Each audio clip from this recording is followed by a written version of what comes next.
हमारी आज की स्टोरी में हीरोइन जो कि एक बहुत ही स्ट्रॉन्ग कैरेक्टर वाली गर्ल है, उससे अपने बॉडीगार्ड से प्यार हो जाता है।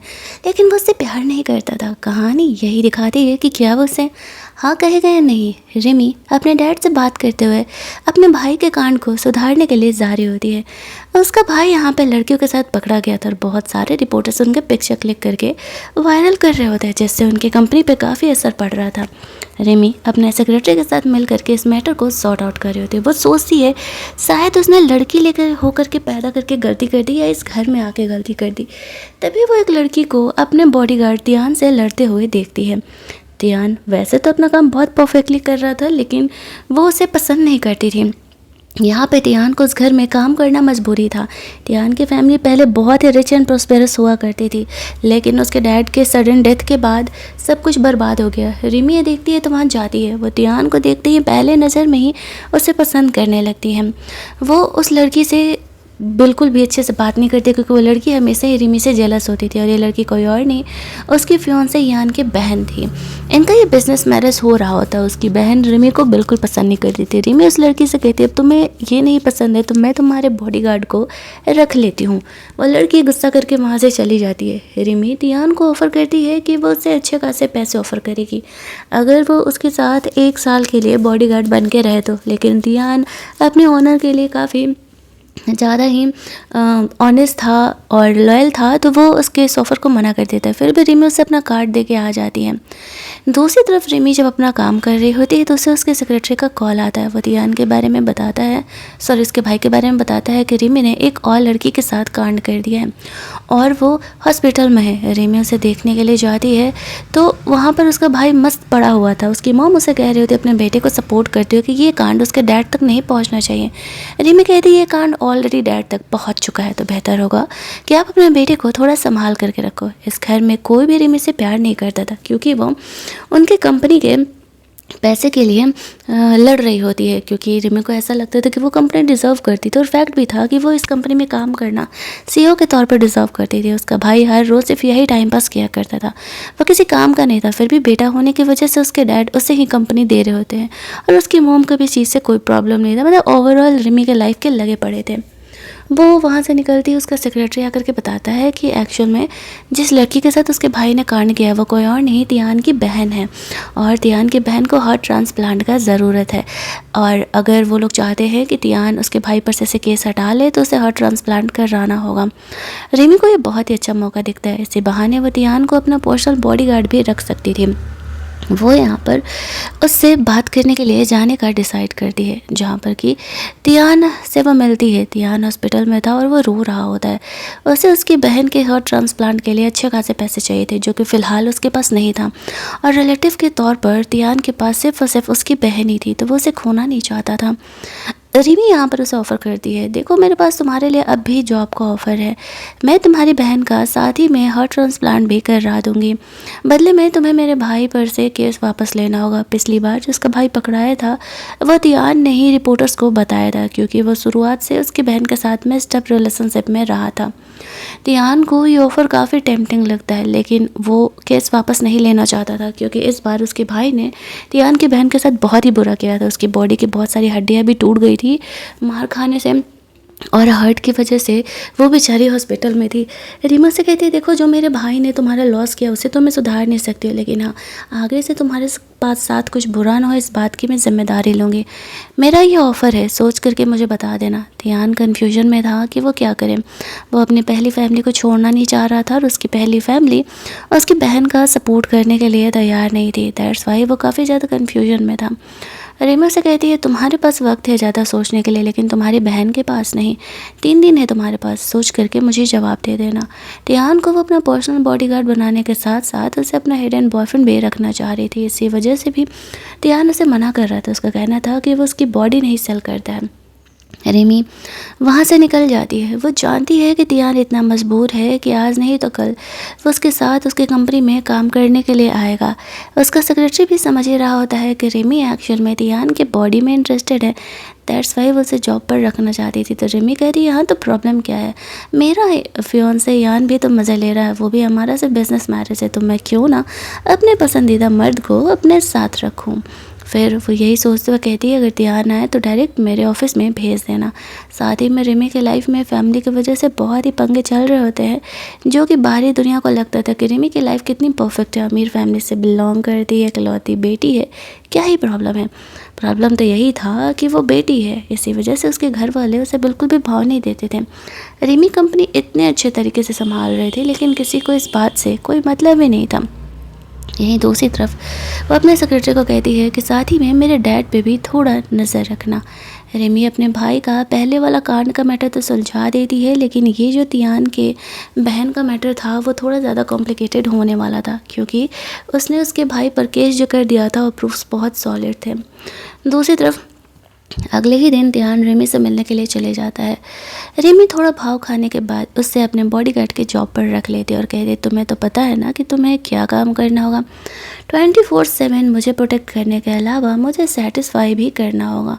वो कहता है लेकिन तुम्हारा तो फियोंसे है ना। इस बात पर रिमी उसे कहती है हाँ तो क्या हुआ, हम तो सिर्फ बिजनेस मैरिज में और मेरा फियोंसे है, तुम्हारा थोड़ी है, तो तुम्हें इस बात की फ़िक्र करने की ज़रूरत नहीं है। बदले में मैं प्रॉमिस करती हूँ कि मैं तुम्हारी बहन का अच्छे से ख्याल रखूँगी। ध्यान को मजबूरी में उसके भाई पर से वो केस भी वापस लेना पड़ता है।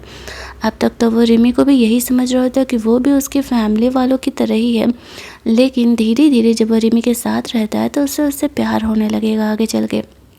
अगले सीन में हम लोग एक पार्टी का सीन देखते हैं। पार्टी में सब रिमी की बुराई कर रहे थे। लोग जिन्हें जानते नहीं हैं उनके बिहेवियर से उन्हें जज करने की बुरी आदत होती है उन्हें। रिमी ध्यान के साथ उस पार्टी में पहुंचती है। रिमी को देखते ही सबकी हालत ख़राब हो जाती है। पीठ पीछे जो लोग उसकी बुराई कर रहे होते हैं रिमी को देखते ही सॉरी सॉरी बोलने लगते हैं। रिमी को इन बातों की आदत हो चुकी थी। वो जानती थी कि सब लोग उससे जेलस फील करते हैं, दैट्स वाई ऐसा बिहेवियर करते हैं। ध्यान सोचता है रिमी की लाइफ उतनी भी सिंपल नहीं है जितना कि बाहरी दुनिया से दिखता है, और फिर वो लोग वहाँ से चले जाते हैं। रिमी यहाँ पर अपना ड्रेस चेंज करने के लिए गई थी पार्टी में, तो वो तियान को हेल्प करने के लिए बोलती है। तियान यहाँ पर बहुत ही शाय फील कर रहा था, क्योंकि वो ऐसे पहली बार किसी लड़की के इतने करीब आ रहा था। रिमी को वो कहता है तुम्हारा ये शुरू से प्लान था ना मुझे ऐसे फंसाने का। रिमी उससे कहती है अभी सच जान करके क्या ही करोगे, क्योंकि अब तो तुम फंस गए हो, मेरे बॉडीगार्ड हो, तो तुम्हें वही करना पड़ेगा जो मैं कहूँगी। फिर ध्यान रिमी के बुलाने पे उसके ड्रेस का जिप लगाने के लिए जाता है। बेचारे के अरमान ही जग जाते हैं रिमी को ऐसे देख के। रिमी वहाँ पर उसे छेड़ रही होती है तुमसे ज़्यादा तो तुम्हारी बॉडी ऑनेस्ट है मुझे लेकर के, डोंट वरी मैं आज तुम्हें टच नहीं करने वाली हूँ, आज बहुत ही ज़्यादा काम है। फिर वो ऐसे पार्टी के लिए बाहर निकल जाती है, जहाँ पर कि रिमी के भाई बहन भी आए हुए थे। या रिमी के जो डैड थे वो सबसे ज़्यादा प्रॉब्लमेटिक इंसान थे इस फैमिली में, क्योंकि वो लड़कों को ज़्यादा भाव देते थे। मतलब रिमी का अपना भाई तो छोड़ो, वो उनके कज़न ब्रदर तक को चाहते थे कि वो कंपनी संभाले, लेकिन बस रिमी नहीं। आज वो अपने भाई के बेटे को ऐसे कंपनी के कुछ शेयर देने के बारे में सोच रहे थे, तो रिमी उसके कांड के बारे में सबके सामने यहाँ पे ला देती है। अब रिमी के फादर उसे डांटने लगते हैं कि मैं यहाँ पर तुम्हें कंपनी के शेयर्स देने का प्लान कर रहा हूँ और तुम हो कि इस तरीके से लड़कियों के पीछे अपना समय बर्बाद कर रहे हो। यहाँ पर जब भी ऐसा होता था तो रिमी हर बार उनके भाइयों के असली कांड को सामने ला देती थी। उसका भाई रिमी पर गुस्सा करते हैं तो वो ये कहता है कि ये तुम हो ना, तुमने किया ना ऐसा। रिमी कहती है अच्छा कांड करो तुम और पता चले तो ये मैंने किया, एक्शन में किया तो उसी ने था, लेकिन वो इस बात को एक्सेप्ट नहीं करती है। ध्यान उसे प्रोटेक्ट कर रहा था। उसका भाई अपनी मॉम से कंप्लेन करता है। उसकी मॉम उसे समझाती है डोंट वरी ये इतनी आसानी से यहाँ से जाने नहीं वाली है। उसने रिमी के ड्रिंक में कुछ ऐसा मिला दिया था जिससे कि वो बहुत ही ज़्यादा एलर्जिक हो जाती है। रिमी को कल इम्पोर्टेंट बिजनेस ट्रिप पर जाना था, दैट्स वाई उसने ऐसा किया था ताकि वो जा नहीं पाए।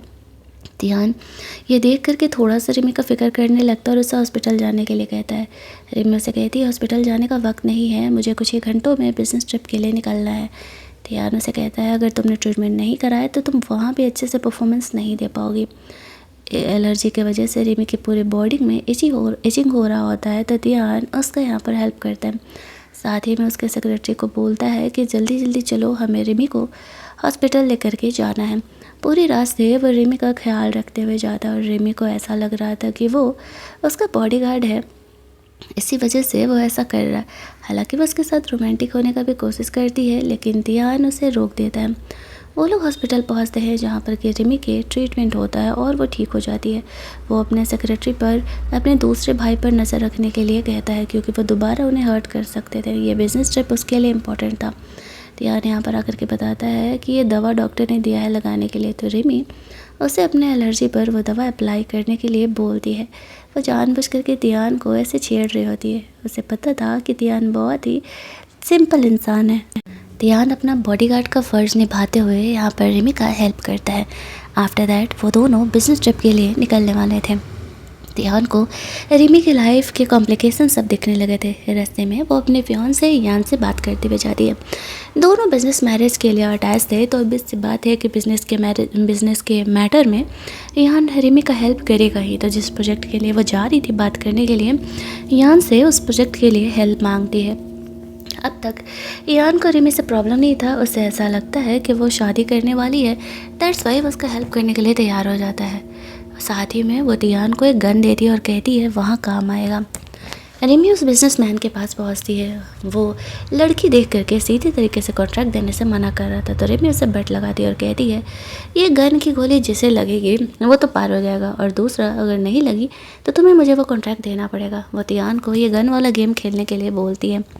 तियान खुद को सूट करने लगता है। वो बिजनेसमैन देख करके डर जाता है और पहले ही हार मान जाता है। वो रिमी को कहता है हाँ ठीक है, मैं तुम्हें ये कॉन्ट्रैक्ट देने के लिए तैयार हूँ। और उसे मजबूरी में रिमी को वो कॉन्ट्रैक्ट देना पड़ता है। साथ ही में रिमी की जो पहले की सेक्रेटरी थी उसने रिमी को धोखा दिया था, तो वो उसे पकड़ लेती है। एक्चुअल में उसने उसके बिज़नेस का सीक्रेट दूसरे लोगों को रिलीज़ कर दिया था। दैट्स वे रिमी के कंपनी में इतने प्रॉब्लम्स हो रहे थे रिसेंट में। वो उसे कहती है सच सच बता दो कि तुम किसके लिए काम कर रही हो, लेकिन वो लड़की बात एक्सेप्ट करने के लिए तैयार ही नहीं थी। उसका कहना था कि मैंने ऐसा नहीं किया, मुझसे उस चीज़ को चोरी किया गया है। लेकिन रिमी यहाँ पर उसकी बात मानने के लिए तैयार नहीं थी। वो कहती है पूरी ज़िंदगी अब जेल में रहो, वैसे भी मैं लोगों पर भरोसा नहीं करती। ऐसा करके वो वहाँ से बाहर निकलती है। तो तियान उसका इंतज़ार कर रहा था। वो तियान के साथ फ्लर्ट करते हुए कहती है कि अब शायद तुम्हारा इस्तेमाल करने का वक्त आ गया है। अब तियान ने ये काम करने के लिए भी प्रॉमिस किया था, तो वो मना नहीं कर सकता था। लेकिन रिमी तियान के साथ यहाँ पर इंटीमेट नहीं होती है। वो पहले शायद उसके दिल में जगह बनाना चाहती थी। वो दोनों आज की रात बिताते हैं और अगली सुबह तियान कह रहा था तुम्हारी लाइफ तो बहुत ही कॉम्प्लिकेटेड है। रिमी उसे कहती है तुम्हें क्या लगता है पैसा और पावर बस यूं ही आ जाते हैं, और ऊपर से मैं तो लड़की हूँ, मुझे तो खुद की फैमिली से लड़ना पड़ता है, बाहरी दुनिया तो दूसरे नंबर पर आती है। ये कह के वो तियान के गोद में जाकर के बैठ जाती है। वो उसे किस करने ही वाली थी कि उसका सेक्रेटरी आ जाता है। कुछ इंपॉर्टेंट इन्फॉर्मेशन देने के लिए आया हुआ था। दोनों ही यहाँ पर ऐसे ऑकवर्ड सिचुएशन में साई फील करने लगते हैं। थोड़ी देर में रिमी तियान को शॉपिंग करने के लिए चलने बोलती है। शॉपिंग करके जब वो लोग लौट रहे थे तो तियान रिमी से पूछता है ये बॉडी सूट तुमने अपने फियांसे के लिए खरीदा है। वो उसे कहती है क्यों, तुम्हें जेलसी हो रही है? इस बात पर तियान उसे कहता है कि नहीं, मुझे क्यों जेलसी होगा। रिमी उसे कहती है कि ये सूट तुम्हारे लिए, और चलो मुझे अभी पहन के दिखाओ। लेकिन जैसे ही दोनों घर जाते हैं, वो दोनों अभी पार्टी एंजॉय करने ही वाले थे कि तभी वहाँ पर कुछ लोग रिमी पर ऐसे अटैक करने लगते हैं। तियान उसे प्रोटेक्ट कर रहा था। प्रोटेक्ट करने के चक्कर में वो थोड़ा सा इंजर्ड हो जाता है। रिमी उसे कहती है इतना क्यों कर रहा हूँ मेरे लिए? तियान कहता है ऑब्वियस से बात है, मैं तुम्हारा बॉडीगार्ड हूँ, तुम्हें प्रोटेक्ट करना ही मेरा काम है। रिमी सोचती है कि शायद सही कह रहा है, इसी चीज़ के लिए तो मैंने इसे हायर किया था। एक्चुअल में उसके भाइयों ने रिमी पर अटैक करने के लिए उन गुंडों को भेजा हुआ था। रिमी को इन बातों की आदत हो गई थी। वो तियान को वो ड्रेस पहन के आने के लिए बोलती है। जब तियान वो ड्रेस पहन के आता है तो वो काफ़ी हैंडसम लगता है। वो तियान को जानबूझ करके ऐसे ड्रेस में पहना करके अपने बिजनेस ट्रिप के लिए ले करके जाने वाली थी। लेकिन तियान को नहीं पता था कि इन चक्करों में एक्चुअल में रिमी जो है उससे प्यार करने लगी है। आफ्टर दैट वो दोनों वहाँ से बाहर निकलते हैं। रिमी जानती थी कि ये एक बहुत ही ठरकी बिजनेसमैन है, दैट्स वाई उसने तियान को थोड़ा ओवर प्रोटेक्टिव होने के लिए बोला हुआ था। रिमी उस बिजनेसमैन से डील करने के लिए जाती है। सारे बिजनेसमैन रिमी को टफ़ वर्क इसलिए दे रहे होते हैं, बिजनेस डील इतनी जल्दी इसलिए नहीं करना चाह रहे थे क्योंकि वो एक लड़की होकर चीज़ों को संभाल रही थी। बीच में वहाँ पर यान आ जाता है और यान इस तरीके से रिमी को सबके सामने सपोर्ट कर रहा होता है ताकि वो बिजनेसमैन मान जाए। लेकिन यान भी कोई सीधा नहीं था। रिमी ने पहले ही क्लियर कर दिया था कि हम दोनों सिर्फ बिजनेस के लिए जुड़ रहे, लेकिन उसकी अलग ही नज़र थी रिमी पर। यान को रिमी के करीब होता देख काफ़ी जेलस फील कर रहा था, लेकिन वो अपनी फीलिंग जाहिर नहीं करता है। यान का कहना था अब हम दोनों लीगल कपल होने वाले हैं, तो इंटीमेसी तो नॉर्मल है ना। लेकिन यान के कुछ और ही इरादे थे। वो बिजनेसमैन भले ही यहाँ पर रिमी को वो कॉन्ट्रैक्ट यान की वजह से दे देता है, लेकिन उसके प्रॉब्लम काफ़ी बढ़ने वाले थे। वो लोग वहाँ से कंपनी निकल जाते हैं जहाँ पर कि उसके डैड अपने दूसरे भाई के बेटे लोगों से बात कर रहा होता है। वो यहाँ पर चाहे रिमी जो भी कर ले, अपने बेटों को ही वो कंपनी का कॉन्ट्रैक्ट देने का और कंपनी के शेयर्स देने का प्लान कर रहा होता है। रिमी इस बात से हमेशा ही गुस्सा करती रहती है कि मेरी मेहनत मेरी फैमिली को दिखती क्यों नहीं है। मैं अपनी फैमिली में लड़कों से 10 गुना ज़्यादा मेहनत करती हूँ, कंपनी के लिए कॉन्ट्रैक्ट लाती हूँ, फिर भी सारे मज़े उन्हें मिलने वाले हैं। आज भी इसी बारे में बात हो रहा था।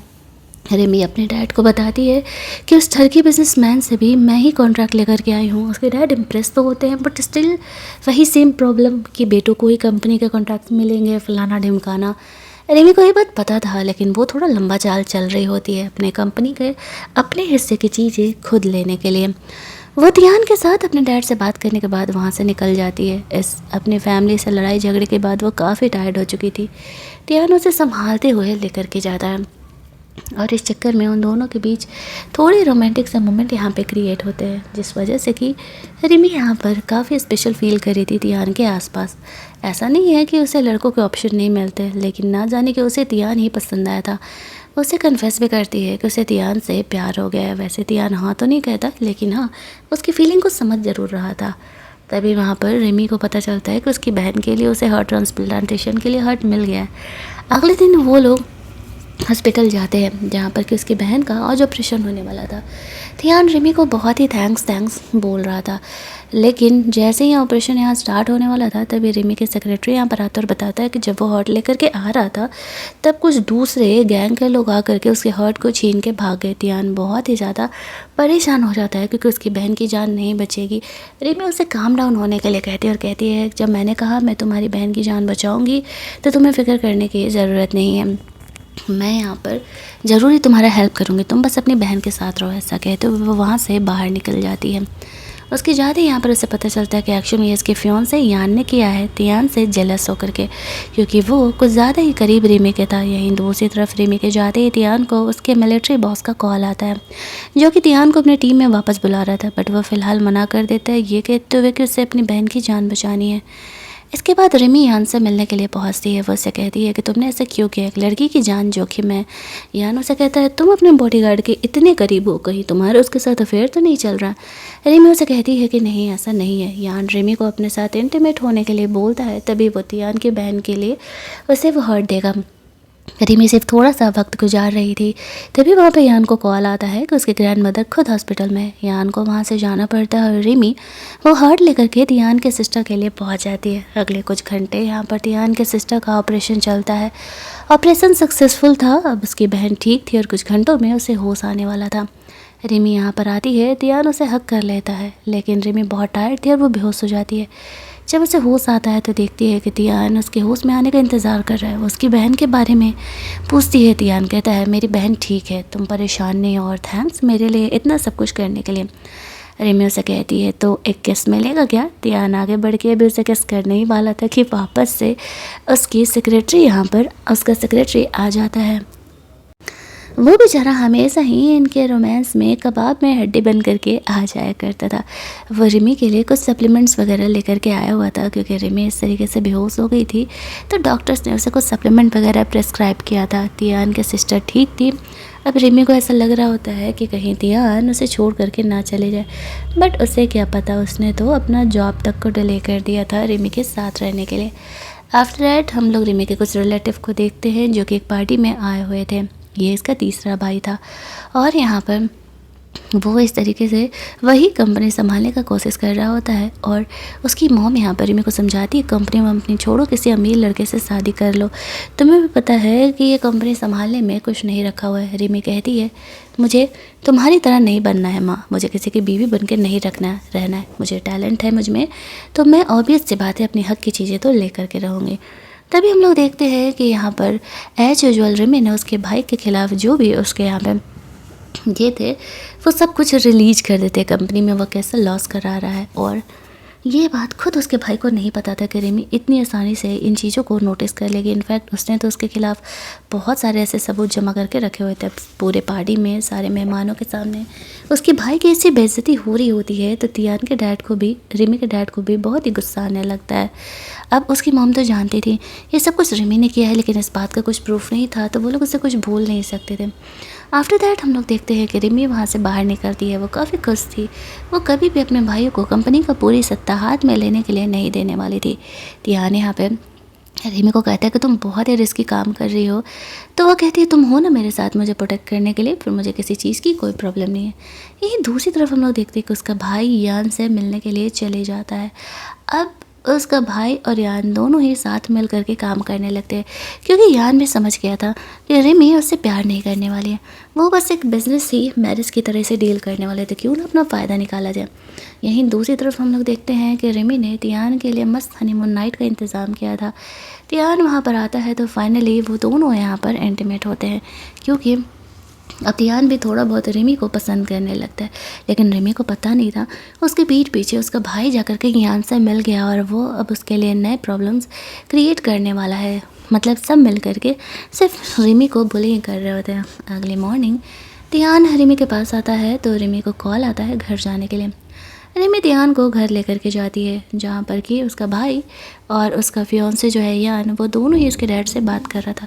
रिमी को पता चलता है कि इतना कुछ करने के बाद भी सब कुछ वैसा का वैसा ही है। उसके डैड अब भी यहाँ पे उसके भाइयों को ही शेयर्स देने का बात कर रहे हैं। तभी रिमी की मॉम उसे बुलाती है, उस पर गुस्सा करते हुए कहती है कि तुम यान से ब्रेकअप करने के लिए क्यों ही कह रही हो, इतनी मुश्किल से इतना अमीर लड़का हमने तुम्हारे लिए ढूंढा। इस बात पर यान गुस्सा आ जाती है और कहती है मुझे बिजनेस मैरिज नहीं करना है तुम्हारी तरफ, वरना मेरे भी ऐसे हस्बैंड जो है वो चीटर ही बन के रहेगा जैसे कि डैड है। वो ये भूल करके गुस्सा करके वहाँ से बाहर निकल जाती है। उसे पता था कि उसके डैड ने कई बार उसकी मॉम को धोखा दिया है, लेकिन फिर भी यहाँ पर उसकी मॉम ने कुछ भी नहीं किया, पैसों के लालच में वो उनकी बीवी ही बनी रही। आफ्टर दैट वो तियान के साथ वहाँ से लौट जाती है। थोड़ी सी वो सैड थी फैमिली मैटर को लेकर के। तियान यहाँ पर उसे अप्रिशिएट कर रहा था, तभी उसे यान का कॉल आता है। रिमी उससे मिलने के लिए जाती है। वो उसे कहता है कि देखो मुझे भी पता है कि तुम मुझे पसंद नहीं करती हो और ये हमारा बिज़नेस मैरिज है, और लेकिन मैंने एक्सपेक्ट नहीं किया था कि तुम ये बिज़नेस मैरिज तोड़ने के बारे में बोलोगे। रिमी कहती है मेरा काम वैसे भी तुमसे निकल चुका है, तो अब इससे बात है, अब तुम्हारे साथ रहने का कोई फ़ायदा नहीं है। ऐसा कि वो वहाँ से निकल जाती है। तियान उसके साथ था। वो दोनों वहाँ से कंपनी पहुँचते हैं और रिमी का कंपनी में हेल्प कर रहे होते हैं। उसकी सेक्रेटरी, उसका बॉडीगार्ड, बेचारे दोनों बहुत ही ज़्यादा रिमी का हेल्प कर रहे होते हैं। और रिमी यहाँ पर इस तरीके से तियान को थैंक्स बोल रही थी, क्योंकि वो बॉडीगार्ड है, उसका ये काम नहीं है, फिर भी उसके लिए इतना सब कुछ कर रहा है। तियान भाई साहब को भी रिमी से प्यार हो गया था और अब वो उसे छोड़ करके कहीं नहीं जाने का डिसाइड करता है, शायद वो उसके साथ रहने वाला था। अगला सीन हम लोग ऐसे उसके घर की पार्टी का देखते हैं, जहाँ पर कि उसके भाई ने एक बुक रिलीज़ किया था, उसी की खुशी में उसके घर वालों ने पार्टी यहाँ पर दिया हुआ था और वो यहाँ पर शायद कुछ अनाउंस भी करने वाले थे। उनका फियांसे यान भी यहाँ पर आता है। रिमी उसे कहती है कोई फ़ायदा नहीं है, मैंने तुमसे ब्रेकअप कर लिया और ये मेरा फाइनल डिसीजन है। यान उसे कहता है हाँ तो मैं तुम्हारी फैमिली से भी तो जुड़ा हुआ हूँ ना, डोंट वरी, मैं तो एज ए फैमिली मेम्बर अब मिलने के लिए आया हुआ हूँ। सब कुछ यहाँ पर बिज़नेस वगैरह का मैटर बिल्कुल सही चल रहा होता है। उसकी मॉम को लग रहा था कि शायद रिमी और यान के बीच में चीज़ें ठीक चल रही है, लेकिन जैसे एज यूजुअल उसका डैड उसके भाई को सीईओ अनाउंस करने वाला था, तभी रिमी सबको बता देती कि उसके भाई ने कंपनी में क्या फ्रॉड किया है, कंपनी के कितने सारे प्रॉफिट को वो अकेले ही अपने अकाउंट में डाल लिया है। तभी हम लोग देखते हैं कि यहाँ पर पुलिस आ जाती है उसे फ्रॉड करने के लिए, उसे वहाँ से पकड़ के लेकर के जाती है। और यहाँ पर हम लोग देखते हैं कि वो इस तरीके से अब कुछ कर भी नहीं पाती है। रिमी यहाँ पे लगे हाथ सब कुछ ये भी अनाउंस कर देती है कि एक्चुअल में यहाँ पर वो यान से ब्रेकअप कर रही है। उनका सिर्फ और सिर्फ यहाँ पर बिजनेस मैरिज था और वो बिज़नेस मैरिज अब यहाँ पर टूट गया है। इससे यान को भी थोड़ा लॉस होने वाला था, क्योंकि उनका बिज़नेस मैरिज फ़ायदा उसे भी तो दे ही रहा होता है। ये सारी बातें सुन करके एक्शन में उसके भाई की, उसके डैड की तो हालत ही ख़राब हो जाती है और वो बेचारे हॉस्पिटल में चले जाते हैं। यहाँ पर रिमी को इन बातों से कोई फ़र्क नहीं पड़ रहा होता है, क्योंकि उसके मन में अब उसके डैड के लिए शायद कोई फीलिंग ही नहीं थी। उसके डैड को हॉस्पिटल लेकर के जाया जाता है। अब रिमी इस तरीके से उनसे मिलने जाने का एक बार कम से कम डिसाइड करती है कि एक बार मिल लेते हैं जा कर के। उसके फादर अब भी नहीं सुधर रहे होते हैं और वो सबसे ज़्यादा रिमी को मारने के बजाय अपने बेटे को ही मान रहे होते हैं। एंड में बहुत ही अच्छा हुआ उसके साथ, और अच्छाई और बुराई मत देखो। रिमी यहाँ पर जाती है तो उसके डैड उसे कहते हैं कंपनी फ़िलहाल कुछ दिनों के लिए तुम्हें ही संभालनी पड़ेगी। रिमी कहती है कुछ दिनों के लिए कहाँ डैड, अब तो कंपनी मुझे ही संभालनी पड़ेगी क्योंकि आपके बेटों में तो दम है नहीं। ये कह के वो घर लौट जाती है। तियान रिमी के आने का इंतज़ार कर रहा था ताकि वो उसके साथ रोमांस कर सके। वो दोनों यहाँ पर वापस से इंटीमेट होते हैं। अब तियान कहाँ ही रुकने वाला था, वो पूरी तरीके से रिमी को अपना प्यार जताया करता था क्योंकि उसने यान से अपना एंगेजमेंट कैंसिल कर लिया। वो पहले इसीलिए रुकता था क्योंकि रिमी इंगेज हुआ करती थी। आफ्टर दैट रिमी कंपनी के लिए एक दूसरे बिजनेसमैन से मिलने के लिए जाती है। वो और उसका बेटा यहाँ पर दोनों ही आए हुए थे। उसका बेटा यहाँ पर रिमी में कुछ ज़्यादा ही इंटरेस्ट दिखा रहा था। रिमी भी उसे थोड़ा बहुत भाव देते हुए कंपनी के इस तरीके से प्रॉफिट के लिए बात कर रही होती है। साथ ही में रिमी यहाँ पर कुछ कंपनी के शेयर होल्डर्स को भी अपने कंट्रोल में लेने का कोशिश कर रही थी, क्योंकि अगर वो ऐसा करती है और वो शेयर होल्डर्स उसकी बात मानने लगे तो फिर उसके लिए बेहतर होगा कंपनी संभालना। लेकिन ये देख कर के तियान जेलस होने लगता है और जब वो लोग लौट रहे थे तो वो सकस करते हुए कहता है कि तुमने ऐसा क्यों किया, तुमने उस लड़के को भाव क्यों दिया। रिमी उसे कहती है क्यों तुम्हें जेलस हो रहा है, ये तो बस मेरा ब्यूटी ट्रैप था, तुमने देखा नहीं उसने कैसे यूं ही तुरंत कह दिया कॉन्ट्रैक्ट साइन करने के लिए। वो बेचारा अपने जेलसी को कंट्रोल करके रखता है क्योंकि कुछ कर भी नहीं सकता था। यही दूसरी तरफ हम लोग देखते हैं कि रिमी को तियान के लिए थोड़ा सा बुरा लगने लगता है क्योंकि वो खुद एक्शन में से प्यार करने लगती है। दूसरी तरफ तियान अपने मिलिट्री हेड से मिलने के लिए जाता है। वो मिलिट्री हेड यहाँ पर तियान को वापस बुला रहा था तो वो एक्शन में उनके साथ वापस जाने के लिए रेडी हो जाता है, इस वजह से क्योंकि तभी वो रिमी को पूरी तरीके से प्रोटेक्ट कर पाएगा। और रिमी को ये बात पता नहीं था, और रिमी को फ़िलहाल बताता नहीं है कि वो ऐसे सीक्रेट एजेंट के तौर पे भी काम कर रहा है। अगले कुछ दिन बिल्कुल वैसे ही नॉर्मल जाते हैं। रिमी धीरे धीरे शेयर होल्डर्स को मनाने का, अपने साइड करने का कोशिश कर रही होती है, और तियान के साथ भी उसके रिलेशनशिप बहुत ही सही चल रहे थे।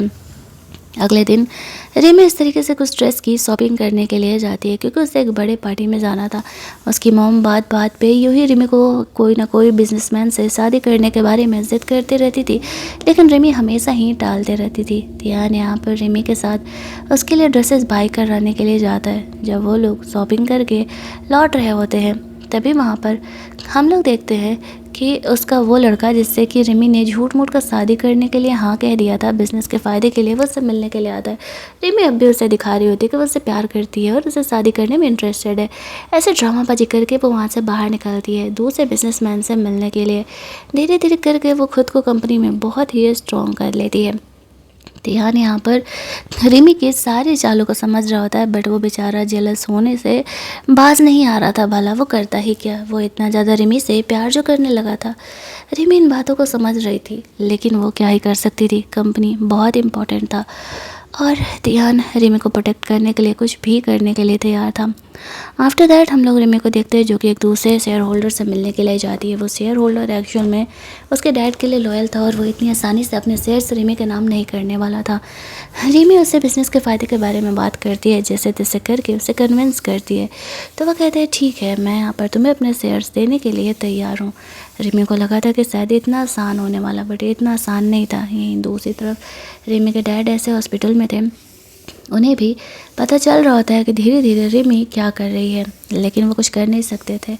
उनके बेटे यहाँ पर किसी काम के नहीं थे।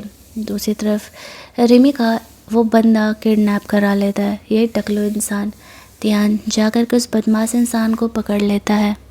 जब रिमी की आँख खुलती है तो देखती है कि एक्चुअल में उसके दुश्मनों में से, यानी कि जो यान के डैड थे, यान के बिज़नेस में लॉस की वजह से रिमी को ऐसे किडनैप कर लिए थे और वो ऐसे कह रहे होते कि तुम्हारे चक्कर में मेरा बेटा ऐसा बर्बाद हो गया और मैं तुम्हें छोड़ने नहीं वाला हूँ। लेकिन तियान अपनी असली आइडेंटिटी के साथ उसे सेव करने के लिए आ जाता है और वैसे कहता है अफसोस कि तुम उसे हर्ट नहीं कर पाओगे। वो रिमी को सेव करते हुए घर लेकर के जाता है।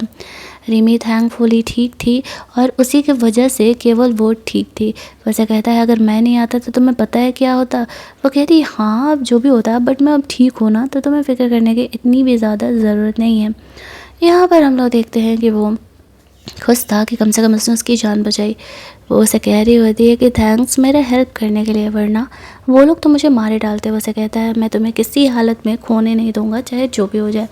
वो दोनों यहाँ पर वापस से अपना रोमांस करते हैं। इनका प्यार बहुत ही ज़्यादा ऊंचे परवान पर चढ़ा हुआ था और इस तरीके से वो दोनों एक दूसरे से बहुत ही प्यार करने लगे थे। अगले दिन वो रिमी को कहता है कि तुम अपनी शादी उस इंसान से तोड़ क्यों नहीं देती। वो कहती है इतना आसान नहीं है, चीज़ें मेरे लिए भी थोड़ी मुश्किल है, इसी वजह से मैं यहाँ पर उससे वो तोड़ नहीं पा रही हूँ। इधर हम लोग देखते हैं कि उसके डैड सोच रहे होते हैं कि धीरे धीरे रिमी इतनी स्ट्रांग होते जा रही है। वो किसी को भी अपने घर का ये देने के लिए तैयार थे सिवाय रिमी को, और यही बात रिमी को बहुत ही खटकती थी। लेकिन वो भला क्या ही कर सकती थी। अब उसे पता चलता है कि एक्चुअल में रिमी का एक सौतेला भाई भी है जो कि यहाँ पर अब बिज़नेस संभालने के लिए आने वाला। उसकी मॉम कहती है मैंने तुम्हें कहा था कि किसी अमीर लड़के को पकड़ के तुम शादी कर लो, शांति से ज़िंदगी जियोगे, लेकिन तुम्हें तो कंपनी संभालना था। रिमी ये सुनते ही शौक हो जाती है कि एक्चुअल में अब तक तो वो अपने भाइयों से लड़ रही थी और अब ये सौतेला भाई भी यहाँ पर आ गया है।